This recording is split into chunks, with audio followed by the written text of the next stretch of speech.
ট্যাংটা একটা হইতে একটা বিদেশটা দেশে মানে কষ্ট করে লাগবো দুটোই ভালো বুঝেছো। আমি গ্রামের ছেলে, তাই আমার ভিডিওতে গ্রামের দৃশ্য দেখবেন, এটাই স্বাভাবিক। আর ট্রাভেল ভ্রমণ তো আছেই। তো আজকে ছুটে গেছিলাম আমার চিত্রা নদীতে, যে এলাকার মানুষ বর্ষাকালে কীভাবে চিত্রা নদী থেকে মাছ ধরে। তাই ভিডিওটি শেয়ার করে সম্পূর্ণ দেখার জন্য অনুরোধ রইল।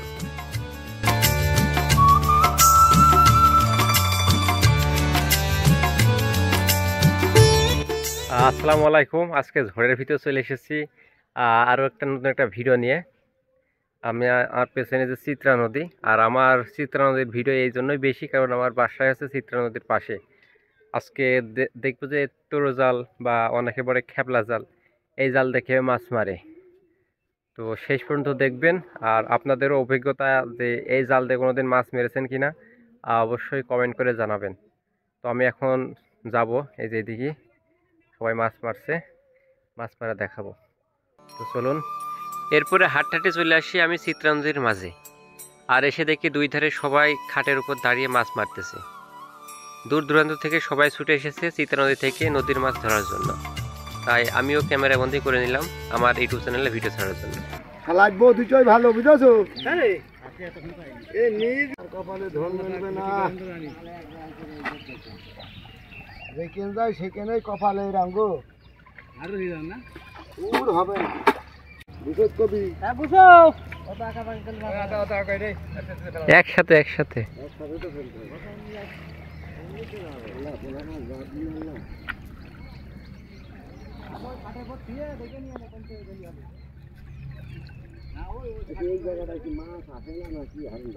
আসে আসে দাও।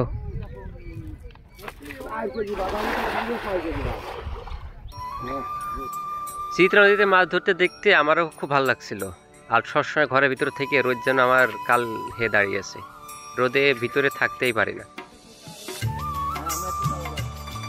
এক প্লেনে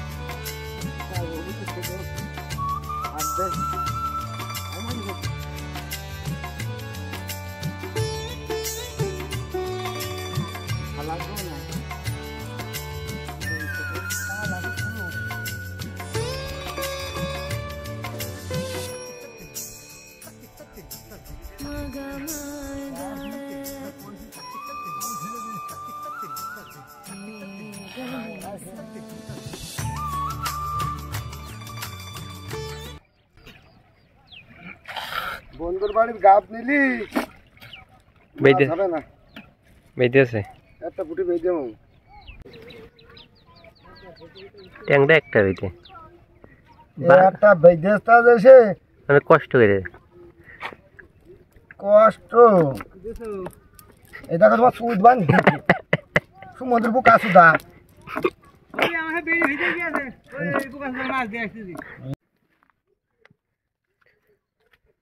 এখানে বেশি ভিডিও করলে এলেও মান সম্মান শিখে যাবে, কারণ গ্রামের মানুষ সবাই এক জায়গায় থাকলে একটু ভাষা চেঞ্জ হয়ে যায়। তো সেই কারণে চলে যাচ্ছি। তো গ্রামে থাকলেই অনেক কিছু উপভোগ করা যায়। এই যে এত সুন্দর ভিডিও আসছে। তো আজকে যাই, নতুন আবার ভিডিও নিয়ে হাজির হব। এসব গ্রামের ভিডিও দিয়ে আর কি আগে উঠতে হবে, তারপরে আর কি বাইরে যেতে হবে, কারণ ইনকামের সোর্স তো আবার লাগবে।